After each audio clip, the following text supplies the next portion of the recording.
Hi students. So right now what we're going to do is we're going to install Python in Windows, and if you have a Windows PC you can download and install Python from the Python website. You will download the installer from the Python download site and then run it to install the Python on your Windows PC. I use Chrome and you can use other browsers, but I would recommend that normally Chrome has or Mozilla has the better developer tools and things like that to avoid errors when you're downloading something, so I will recommend that you use Chrome. Be sure that you're using the official download site, the one that I have given on the site, and allow the installer to run when asked by Windows. I show you how the official site looks like, and so what I'm going to do now is I'm going to try to go through my computer, so bear with me, so I can show you how to download the latest version for Windows. Alright, so let's go. I'm going to press escape, so it got me out of my PowerPoint, and I'm going to go into a new tab over here. And I'm going to go to the website right now for Python. The website that you're going to type is, of course, python.org downloads. And you can see I got a lot. So as you can see, look, they have the Python 3.72 is the latest version.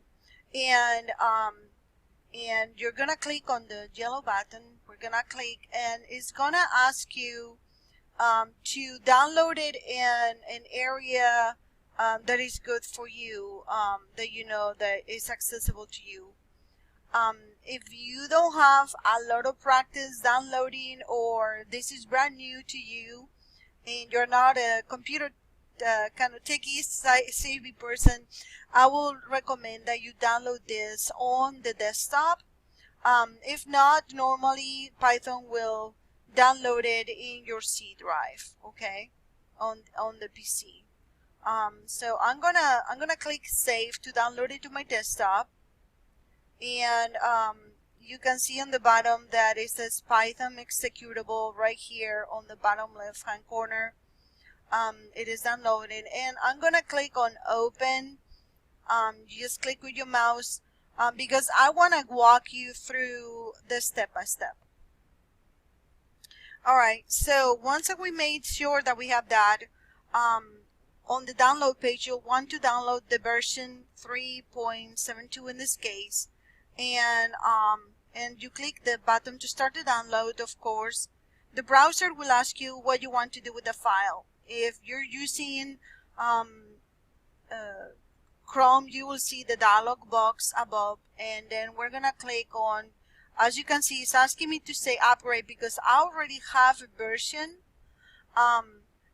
For you it should say install now. Okay, so for you it should say install now.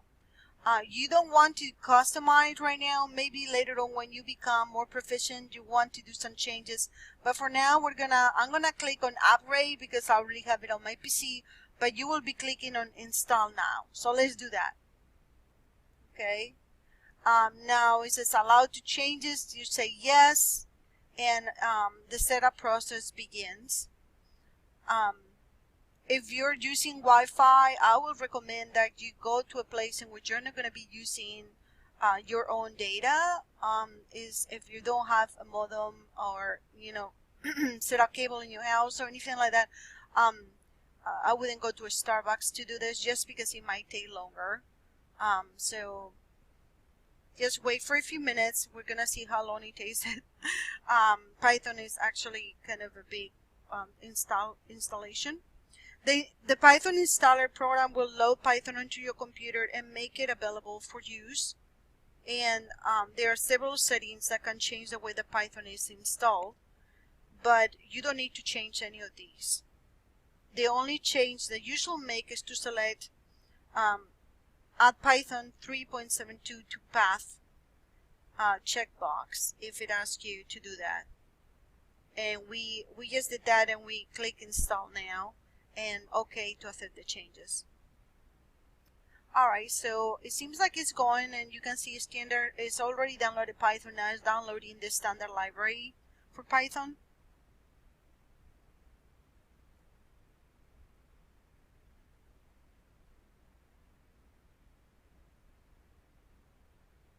I'm gonna put this up a little bit so I can see the installation going through. Okay, so the installation, I can accelerate a little bit for you, but the installation took about, I should say, about maybe another 2 or 3 minutes, so total probably about 7 minutes. It will go slower depending on your internet connection and of course your PC. Okay, so now you can see that at the end of the installation you should see the windows shown above, and you want to click close, of course, and that means the setup was successful. If you see a message saying disable path length limit at the end of the installation, this refers to the way that Windows manages preferences or references to files. If you see the message, click on disable path length limit. You will be asked to confirm the changes to your machine settings, and once you have done that, the installation for Windows is done. You can close to the installer program. We were talking that sometimes we have some Python installation problems.